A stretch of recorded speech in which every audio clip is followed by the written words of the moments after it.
Good morning, good afternoon to some of you. Welcome to MillerKnoll Design Perspectives. Today we will be going over a CEU titled Human Factors in Workplace Design. My name is Casey Barclay. I am the Director of A&D Strategy for MillerKnoll, and I am happy to introduce today our speaker, Rebecca Grier Horton. Rebecca is part of MillerKnoll's Global Research and Insights organization and one of our two senior insight strategists. She's a licensed professional environmental geoscientist who formerly led Fortune 50 corporate environmental health, safety, and sustainability organizations at AT&T, UTC, and Bombardier Aerospace. She is International Well Building Institute faculty member, Materials Concept Advisor, and Well AP, an internationally certified psychological safety and executive leadership coach, and sits on the Global Office Ergonomics Research Committee. Rebecca leads MillerKnoll's global enabled team that advocates for individuals with different disabilities. And she currently lives in Dallas, Texas. So Rebecca from Dallas, Texas, please take it away. Thank you. Thank you so much, Casey. And thank you all for joining online today. We are going to have a nice time talking about human factors in workplace design. And if you have not heard, MillerKnoll has launched its new point of view on the workplace called Design with Impact. And the three pillars, connection, change, well-being. We're going to deep dive into well-being today because human factors, ergonomics, holistic ergonomics, that's integral to well-being in the workplace. So let's dig in. I'm going to cover all of the important information I have to say. So I will read this for formality purposes. This is registered with the Interior Design Continuing Education Council for continuing education credits. The credit will be accepted by ASID, by IIDA, and by IDC. The content included is not deemed or construed to be an approval or endorsement by IDC or any material or construction or any method or manner or handling, using, distributing, or dealing in any material or product. Questions related to specific materials, methods, and services should be directed to the instructor or provider of the CEU. This is 0.1 CEU value. We're moving to the AIA course quality assurance. This credit earned upon completion will be reported to AIA CES for AIA members, and certificates of completion for AIA and non-AIA members are available upon request.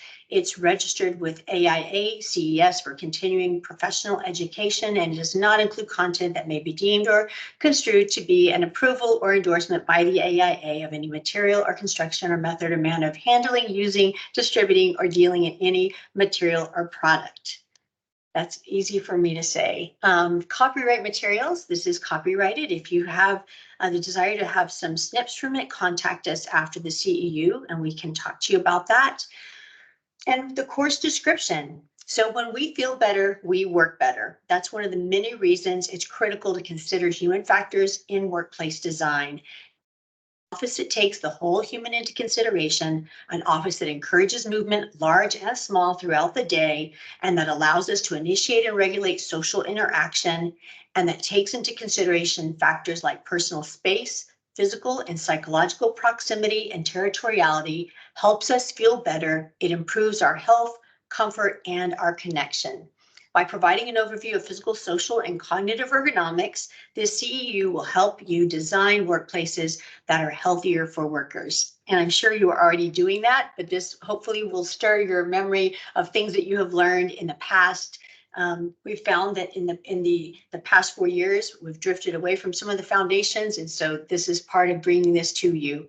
Learning objectives, having a basic understanding of how to design spaces that are more naturally human, having a basic understanding of physical ergonomics, of cognitive ergonomics, and of social ergonomics. So let's dig in. The most important thing in the room is not the furniture, is the people, and that is Gilbert Rhodey said this.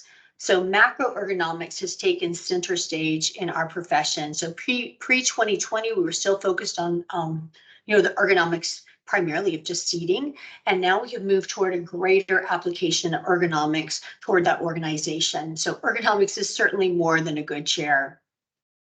We're learning how offices can be taxing environments Physically, we're also learning and becoming acutely aware of how there are cognitive stressors and social stressors in the work environment.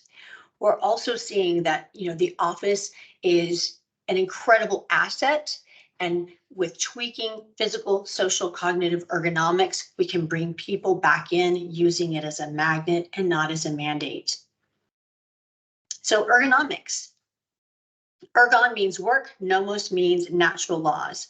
Ergonomics and human factors is the study of interactions among humans and the elements of the system. So whatever system that may be, whether you're working in aerospace in a hangar, whether you're working in a high volume manufacturing plant, whatever your work is, those laws are affecting the work and how you interface with your environment. In this case, we're going to talk about office ergonomics. It's a systems approach and a design-based discipline so that the workplace system is, as we know, comprised of physical, cognitive, and social elements.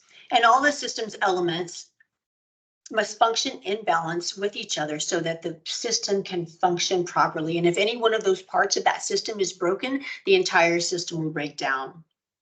So that's based on system performance. It enhances system performance. So why we care? Well, first and foremost, we care about human beings. We care about their experience in the workplace, but we also care about the bottom line of our companies. So each year, back paying costs companies approximately $7.5 billion. We see a cost to injury in the workplace. So for every dollar, we know that for every dollar invested, that there's a $17.50 return on that investment. That figure comes out of the Office Ergonomic Research Committee, and that is still validated. That is still valid. We see that 47% of workers spent time doing computer-based work, and pre-pandemic, that was, was in a very simple environment, an office environment, typically a dedicated workstation. We've actually seen an uptick in this because we are working from everywhere. We see 91% of individuals experience computer vision syndrome at some point in their career. And what that essentially means is that we're voluntarily shortening our focal length because of having your computer monitor very close to you, and then you go from your computer monitor being close to you to having this right in front of your face. And we have diminished our driving in some cases. And so when you're driving, what are you doing? You're looking out at a distance. We've curtailed the time that we spend looking out at a distance. So we are having an impact on our eyes, and we have shortened our focal length. At age 60, our need 3 times as much light as they did at age 20. I have 2 20-year-olds in my household, and I can attest to anecdotally, they will walk in and say, "Mom, what do we live on the face of the sun?" Because I will have every light on so I can see and do what I need to do, and they don't prefer that. Their phones are also incredibly dim when I look at them. So there is a disparity, and think about that across the workplace, the ages of individuals who are coming into the workplace. And then 8 out of 10 workers experience back pain at some point, and this is certainly no laughing matter. It ranges from cervical spine injury, neck injury, as we know now called tech neck, to lumbar discomfort. So that is a real figure. So human to environment relations. We're going to just briefly talk about this. Our ultimate goal is to design to remove friction in the workplace, physically, cognitively, and socially. The more comfortable and useful and adaptable space is, the more productive and satisfied the user will be with that space. And so think about it just in simple terms, like a mattress firm, like if you know a mattress, you spend a lot of time on a mattress firmness matters, the temperature of it matters, the coarseness of it matters. All those things affect your experience as you sleep. So the same thing holds true when you're in the office environment.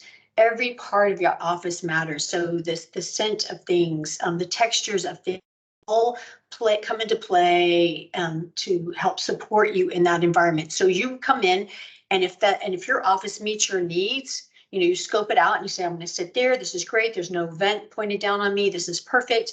Then your attempt to adapt and find your place is fantastic and your coping is positive, you have a good outcome. Now, if the design does not meet your needs, and I love to look for when I'm in the workplace, working with individuals ergonomically or what have you, to look for how the design is not meeting their needs. There are little telltale signs. I mean, I'm sure many of you have seen, some strange piece of cardboard or something, a partition that someone's put up for some reason. Maybe it's social, maybe it's physical from an air vent. I've also seen the little baby mirrors on a computer because people have a fear of someone coming up behind them. So those are attempts to modify their workplace that is not meeting their needs. And if it is successful, well, then they're able to work. But if it's not successful, you'll see on the far column that there's continued stress for that individual. So that design certainly matters, but look for those little clues because there are better ways of doing that. Now we're going to discuss at a high level the three branches of the ergonomic system. And remember, the hallmark of systems thinking is understanding that each element is balancing the demands with the other elements. I love to think about physical, cognitive, and social ergonomics in this way. If you were to take a tack, and don't do this, but if you were to take a tack and put it in your thumb, are you going to be able to think clearly and write an eloquent essay all while being socially delightful? I highly doubt it. Those things are interconnected. If you're in pain, you're not going to be able to think, and you're certainly not going to be able to be social. So these things come into play and work together as a system. In ergonomic systems, we strive to minimize the compromises that are made in any one branch to make up for an imbalance with the other branches in order to force a system outcome, because that would be suboptimal. So let's dive into physical ergonomics.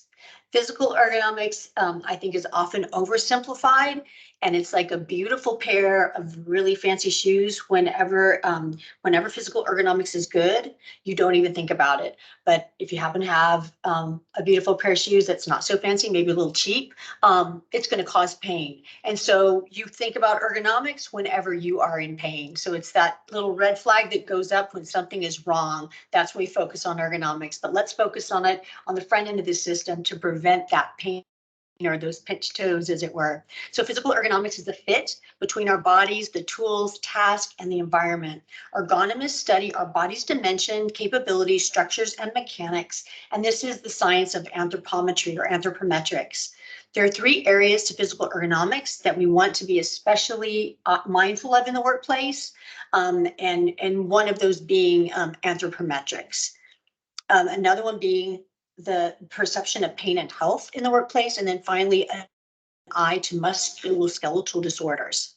The environmental effects of buildings that our bodies have, the environmental effects of buildings will have on our bodies, and as such, we see that ergonomics is seen in publications and in standards such as the Fitwell standard, and also in the International Well Building Institute movement concept, part of that standard as well. So let's talk anthropometrics. Anthropometrics is the chief methodology of determining the fit between our body and the tools and surroundings, and it's done by defining body dimensions. It was mentioned, at the beginning that I worked for Bombardier Aerospace. I had to take a physical when I went into that job, and part of that physical, I actually thought I was being punked when I was taking this physical, because they said, all right, can you take your right hand, ma'am, and put it on your back side of your left side? And then can you take this arm and can you reach your back? I really thought it was a joke. And then the eye test was absolutely ridiculous. And I did find out that from an anthropometric perspective, they're testing you to see if you can reach the things in a very tiny flight deck. So everything is designed. It was designed intentionally for people in the military, males, white males, very small bodies, to be in these flights, also known as cockpits, not anymore. But that test was to determine if you could touch all the things in a cockpit. So that is like actually taking something a machine and making the human body fit into the machine as opposed to what we know to do in that office environment. And that is just let the human body be natural and adjust our surfaces and our tools, furnishing surroundings to us. So anthropometry is the science based on statistical modeling of our bodies, the linear dimensions of surfaces, masses, range of motion, all of that. And of course, you can see all of those tables in BEFMA whenever you're designing to see what clearances are to make those fits appropriate in the office environment. So let's talk about how the environment affects our bodies.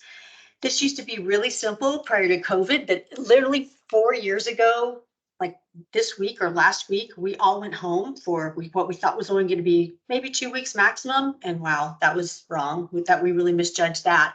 We went home for some of us for a very long time, and learning how to adapt our work environments, because our work environments were third environments, maybe a coffee shop, a library, your home. We had to use ergonomically sound approaches to minimize and prevent discomfort. And we had to do that in a more creative way. So the way we work, sitting and staring into monitors for long periods of time, I mentioned, the eye strain, that can certainly be a factor. And also, as I mentioned, back pain, cervical spine pain, and lumbar pain can also be a factor if you don't have proper seating in these third areas where we've determined that we've worked. And some of us have worked there for over the past 4 years. Let's discuss musculoskeletal disorders. MSDs are disorders or injuries of muscles, nerves, tendons, joints, cartilage, and spinal discs. These take a huge bite out of workers' compensation. They're proportionally make up a huge portion of workers' compensation claims. They take a huge bite out of the bottom line of companies.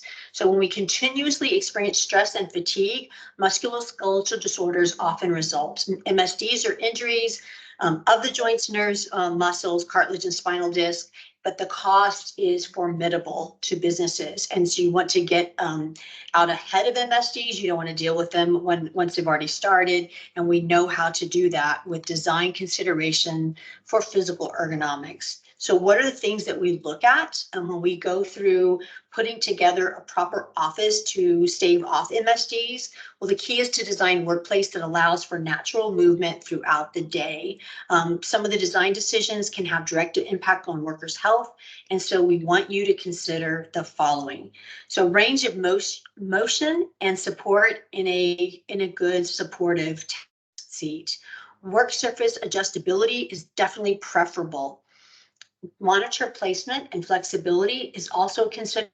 It is not only enhances productivity, but it certainly helps to change having monitor arms and the ability to change those, change your focal depth throughout the day. So after you have your lunch and you've had some time to digest, much of the time our blood sugar will change, and that does have an impact on our focal length. So having the ability to grab your monitor, pull it in slightly, as opposed to leaning into the monitor. And when you do that, you're extending your cervical spine, your neck, and you're turning it in a way that's just the opposite of the natural curve of your neck. So that puts you in a compromised position for neck injury. So having the ability to pull your monitor in toward you, as opposed to you leaning in toward your monitor, is critical. And you should be moving that monitor throughout the day to accommodate your body. As soon as you start to bow down to your monitor, that you're doing something wrong. Make sure that your technology serves you, that you don't serve your technology. And the appropriate placement of your mouse. We have a tendency to get very focused, and I see this with designers, and I've helped so many designers with ergonomic assessments over the years. You just start to have mouse creep, and you start to lean in and put your forearm on the desk, and soon you have like a burning in your subscapularis, your shoulder. You have a burning in the front, your frontal delta. You start to get contorted. And it has to do with your mouse placement. So anchoring that to where your elbow is naturally at your waist is a good way to stave that off. And then finally, individual lighting control. Remember, different age eyes have different needs. So these design considerations profound impact on the people you're designing for. Let's talk cognitive ergonomics. Cognitive ergonomics helps us understand how we perceive and approach our work. You only have so much brain power in the course of a day. You think of it as like 10 teaspoons of brain power you might have.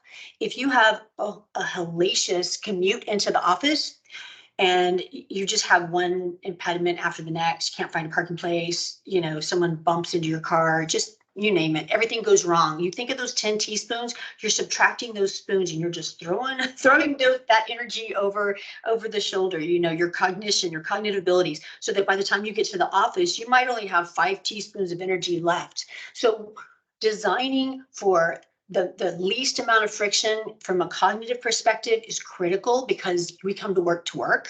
And if you are already taxed in getting there, the last thing you want to do is have your surroundings be confusing and cause friction so that you're not able to do your job. A woman pointed this out, you know, many examples yesterday that were just some really good examples. And this holds true, especially when we're coming to environments where we might not have dedicated seating, providing that, you know, that path of least resistance to get to where you are going to be in the course of the day. So we're going to cover processing the information, effective environmental conditions on cognition, and the cognitive maps of the environment.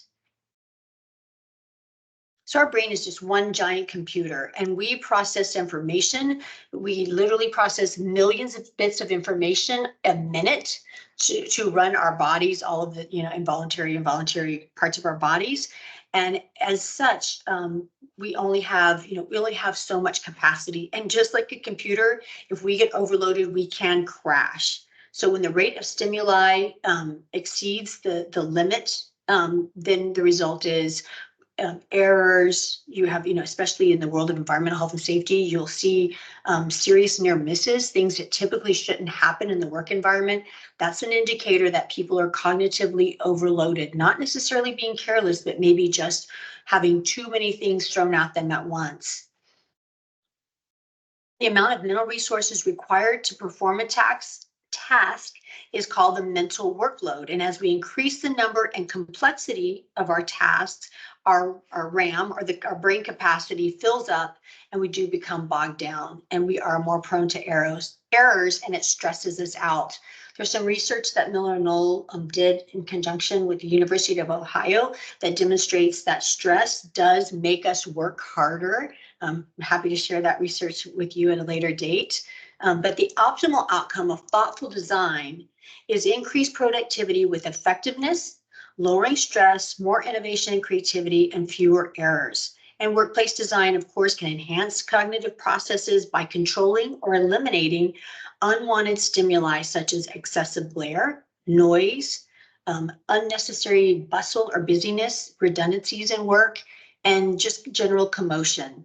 Too little stimulus, though, can be just as troublesome. So the adage of silence is golden is not necessarily true in all cases, because when conditions are too quiet, it can also affect cognition.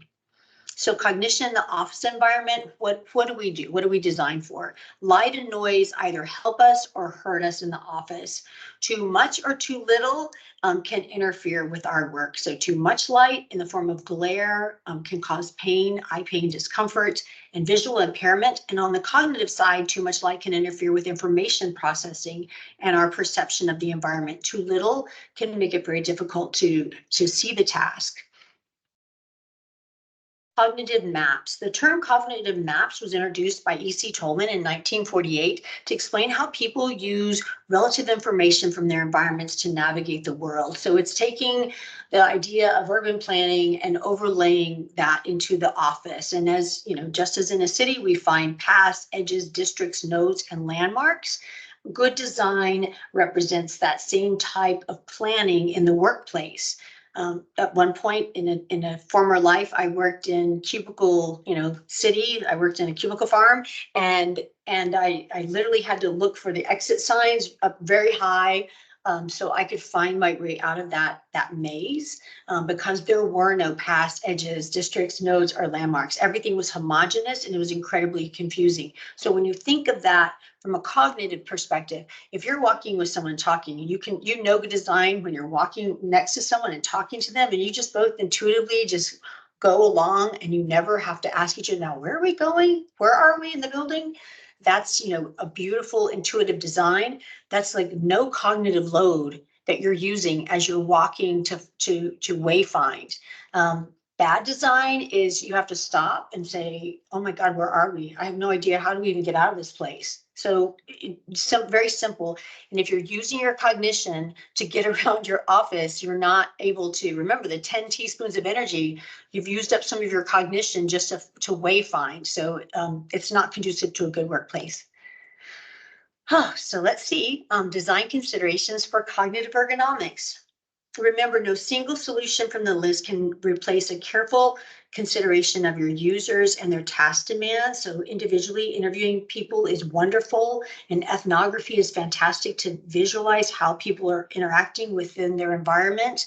But here's just some of the simple considerations for cognitive ergonomics. Remember, appropriate light and noise, not too little, not too much, a veritable buzz, natural elements, views to the outdoors, views, and 5 elements of a cognitive map. Remember, just the feel of an urban area within your workplace. Let's move to social ergonomics. Social ergonomics has never been more important. The U.S. Surgeon General issued a report that, we were experiencing an epidemic of loneliness. And they actually listed in the report that the workplace is one of those outlets, points of connection with human beings. So social behavior, we are meant to be together. In our hunter-gatherer days, if you were expelled from your tribe, that meant you would probably perish. We are meant to be together. We know now, there's a sociologist who had back in the early 70s discovered at Stanford University strong ties and weak ties.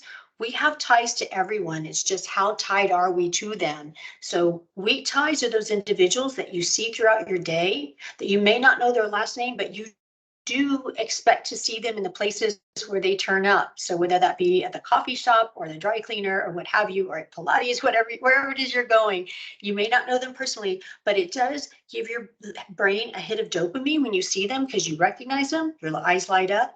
And then strong ties, just what it sounds like, your immediate little inner circle, your family members, your immediate friends. And I always like to say it's the people, if you ever had got incarcerated and went to jail, you would call your strong ties, but you would not call your weak ties. So make a personal note of that. That's a really good way to remember the difference between the two. So how do we support weak ties and strengthen, support strong ties and strengthen weak ties?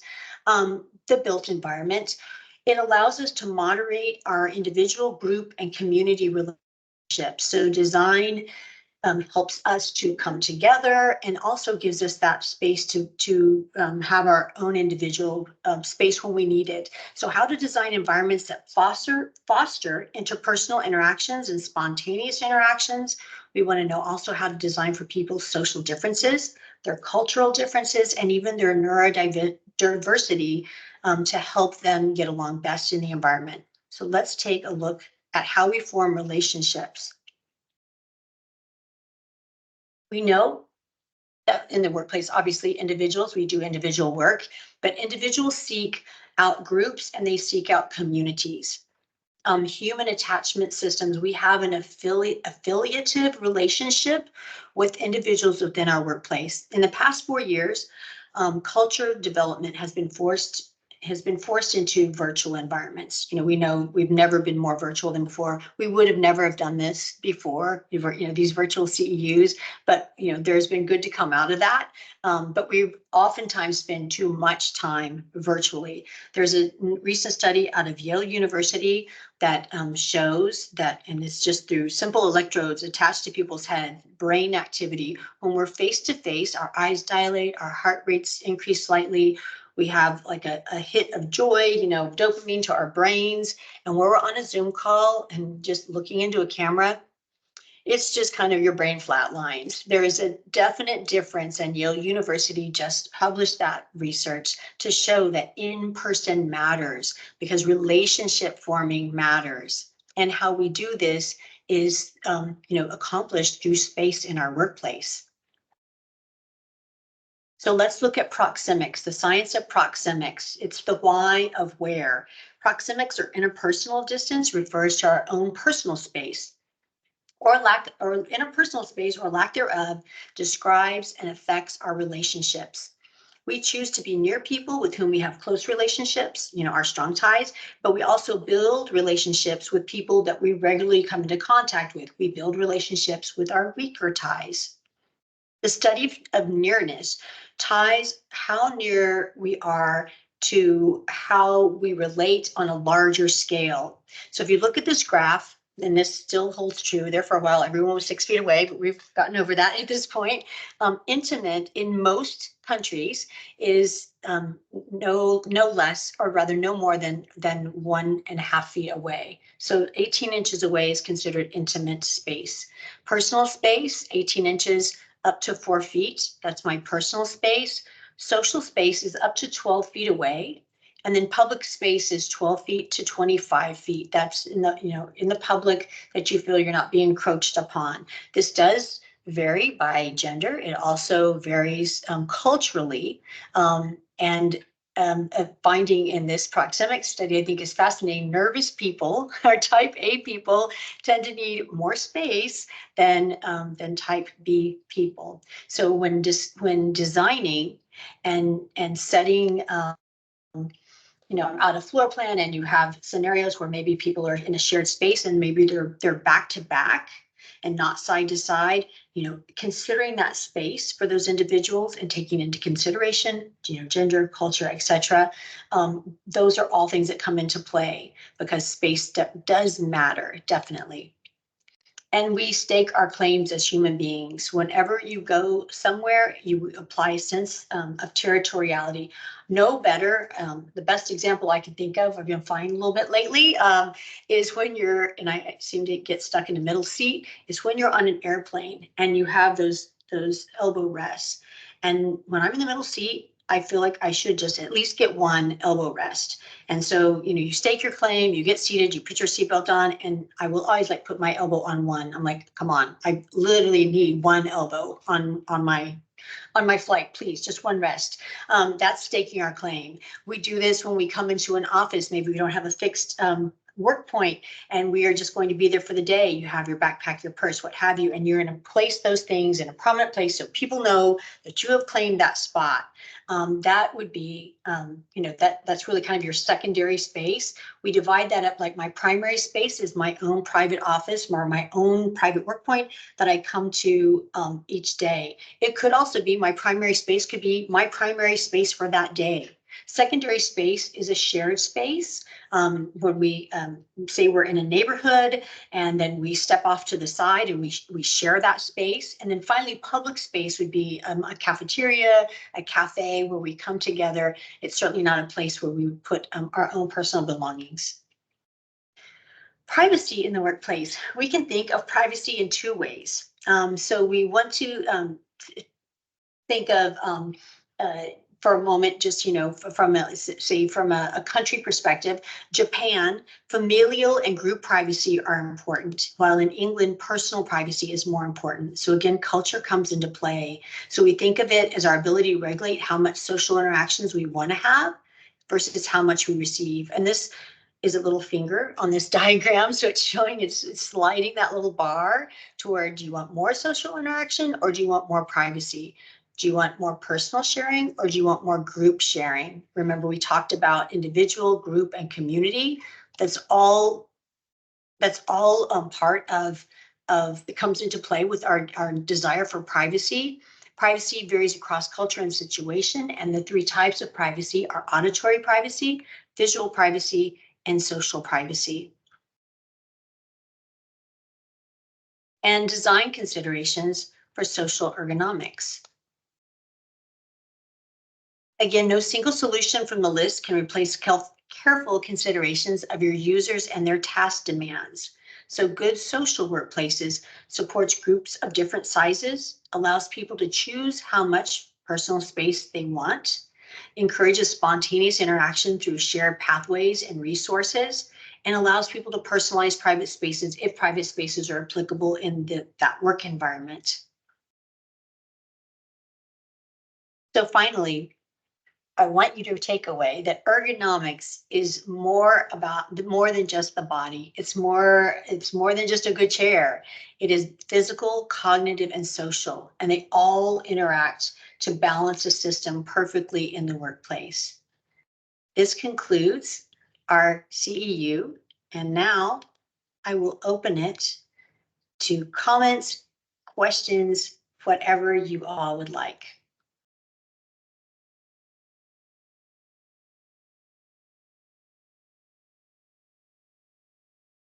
Please feel free to raise your hand, or I don't know if you're able to come off mute. Evelyn's helping, or add questions to Yes, Evelyn I says. was going to say, please add questions in the chat. We don't actually come off mute for this one. I'd have to change settings. Oh, that's okay then. Okay, from Brenda, can you speak about any new research on multitasking? I don't have new research on multitasking, but the former research, older research shows that we don't really multitask. What we do is, and women are better at doing this, so that's why there's a sense that maybe multitasking exists, is when we change tasks, we simply change task to another task. We're not continuing to conduct the other task. We're simply switching back and forth very quickly. And the research, and I can't remember which university it's out of, but is that women can switch more quickly, but that doesn't mean we're actually multitasking. It means we're doing something, stopping, doing something else real quickly, stopping, starting another task. And it's mentally exhausting. And that explains why, a lot of people who are trying to juggle, domestic work and online work and all the other things that are piling up on them, it can be incredibly exhausting. So that's the POV on multitasking currently. I saw another. What is Yes. the current thinking on screen real estate in regards to ergonomic and productivity on screen real estate? So I think size of screen. Screens, like you mean monitors. With more dynamic work environments, employees are more often in motion, relying on their laptops rather than larger screens, displays. Got you. The thing, okay, so what the research that we currently have is research that just demonstrates the productivity increases when you have two monitors, so that you don't have to close down tasks and reopen. So that's the research that we currently have.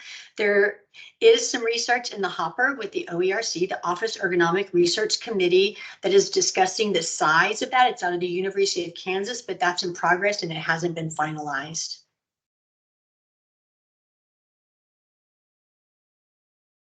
Love cultural considerations. I love cultural considerations too.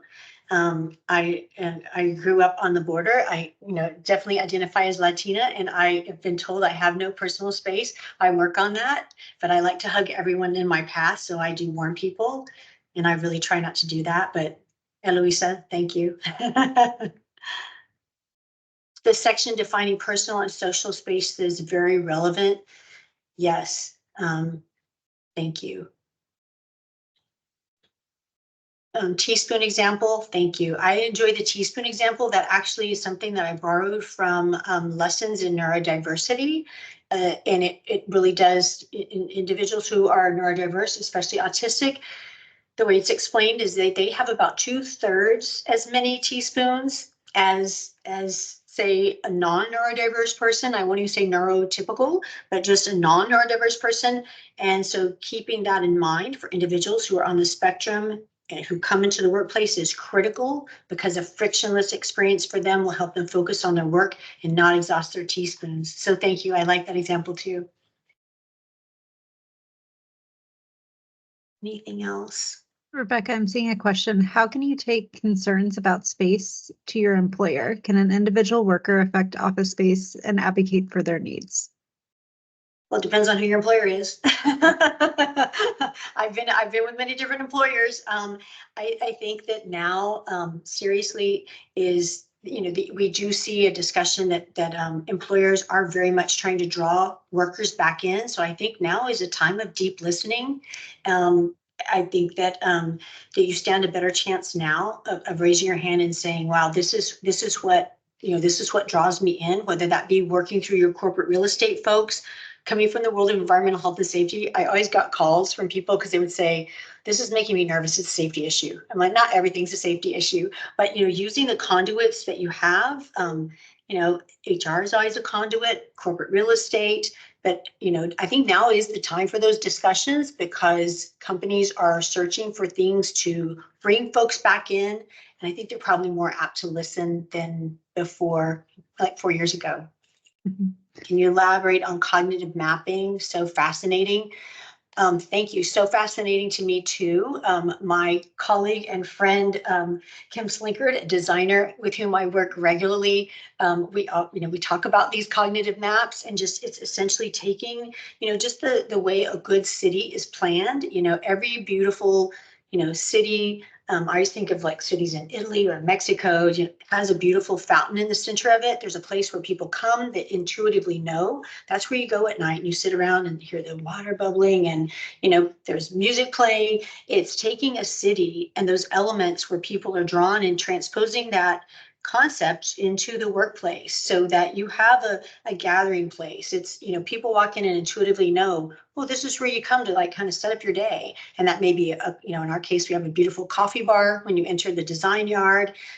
It's having areas where you can actually see, you know, and I think about the concepts in Lean Six Sigma and a visual factory, being able to see across a landscape.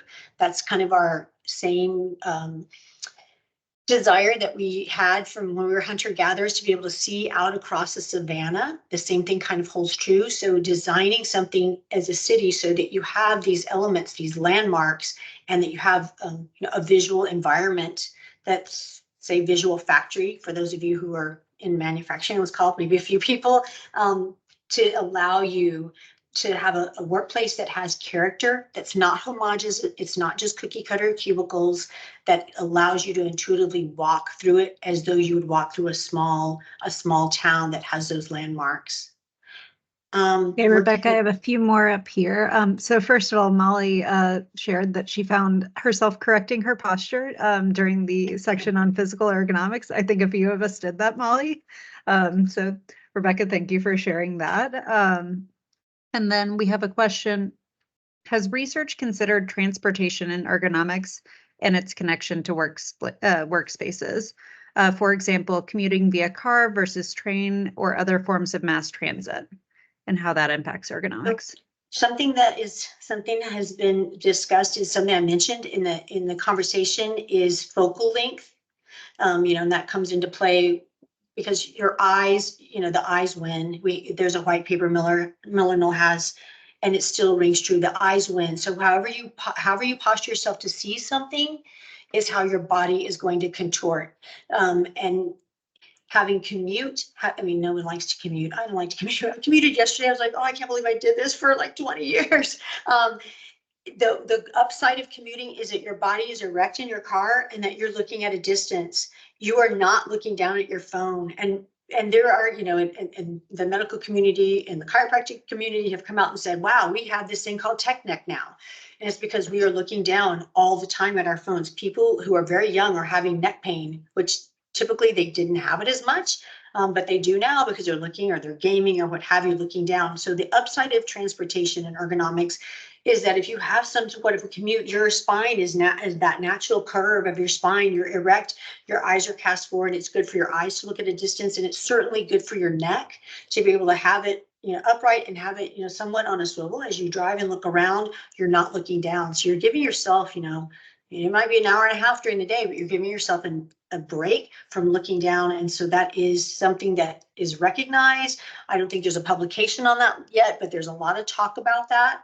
And we have talked specifically about the focal aspect of it in the Office Ergonomic Research Committee, the OERC.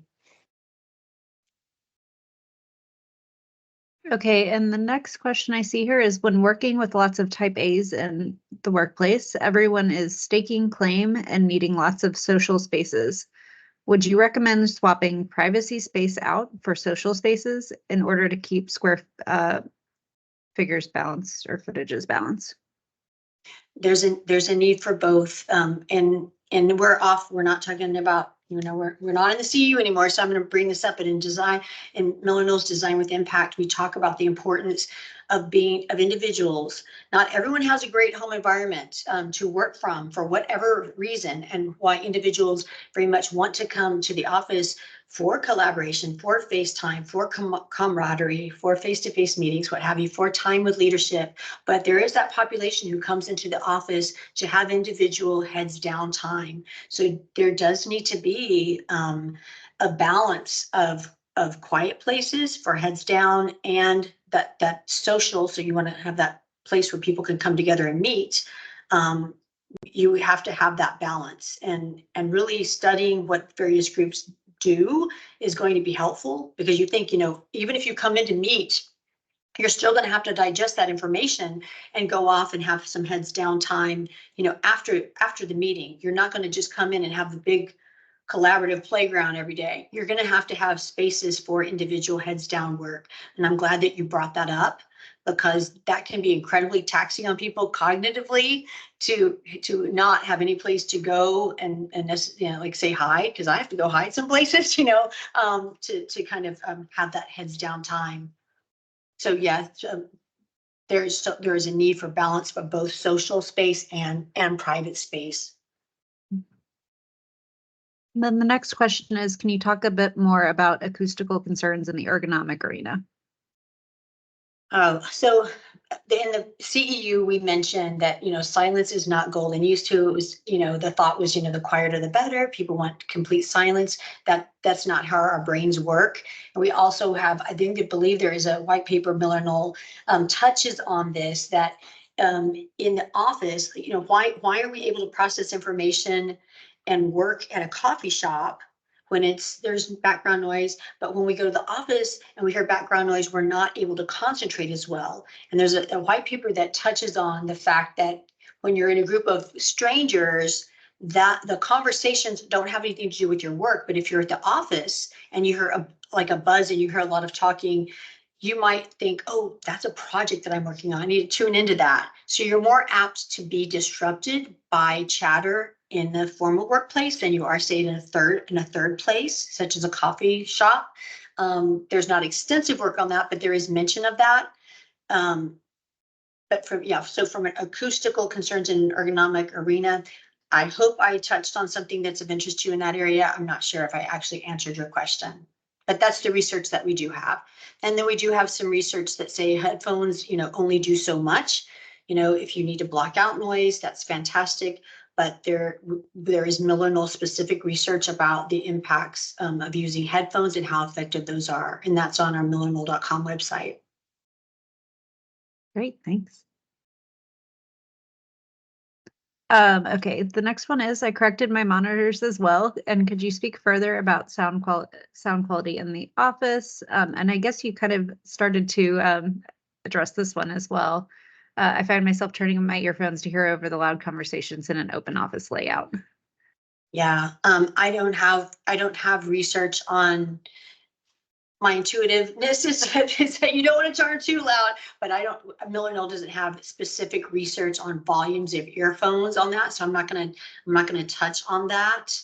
I would certainly just say, from a common sense perspective, would be try to extricate yourself. We say purposeful design and being able to move around the office, throughout the day to find different spots. If you find yourself having to turn something up so loud that you feel like, wow, I'm turning out too loud, try to go find another spot that might have less chatter going on. But again, I don't have research on that, but that's what just occurred to me. And protect your ears. You lose your hearing eventually, so definitely protect your ears. For sure. And then the last one we have here is, what's your opinion on the 20 minutes travel strategy when planning cities and towns in terms of getting to your workplace? Oh, wow. So we're closing out this CEU and you're going to ask me that. That's like dropping a bomb. Oh my gosh. Has this not been a polarizing discussion? So I do have a background in sustainability, but I'm also from Texas. So how funny is that? There are a lot of concerns with 20-minute cities. I've really been very interested in this, because of course during COVID, we saw when we quit driving, the bees came back and the sky was clear. Like there's no denying that, right? So, we can't poo-poo on that any longer. However, there is such a commotion about the restriction of personal freedoms with 20-minute cities. So there's, two very different camps. My opinion on the 20-minute travel strategy, I think it's fantastic. I think it gives people quality of life. I've lived in very big cities, but I think a lot of folks who weigh in haven't had to have the punishment of a really long, hour 15-minute one-way commute to see it through that lens. So I think there's a lot of really interesting conversation to be had around that. But the upside certainly is reduction of our carbon footprint. So I have to plug that. Anything else? That was a really good one, Anthony. I love that. Well, thank you so much for your questions. You guys have been incredibly engaging audience. I can't tell you how hellacious it is just to look at a little camera and talk, because I'm a people person and I want to hug you guys and I want to make eye contact with you. But you guys have been a great audience today, and we so appreciate your attention at this time. If you want more information, conversations like this, we have a podcast. It's called About Place with Ryan Anderson. He is one of my personal favorite people. I work for him. He's the VP MillerKnoll Global Research and Insights person, and it is downloadable on Spotify, Apple, or wherever you get your podcasts. And please connect with me on LinkedIn. I post a lot on things that we talked about today: ergonomics, sustainability, you name it. So please connect with me on LinkedIn, and thank you for joining us. Yes, thank you so much. I'll drop the link to the podcast in the chat as well. And we will see you next month for our next Design Perspectives. Thank you all.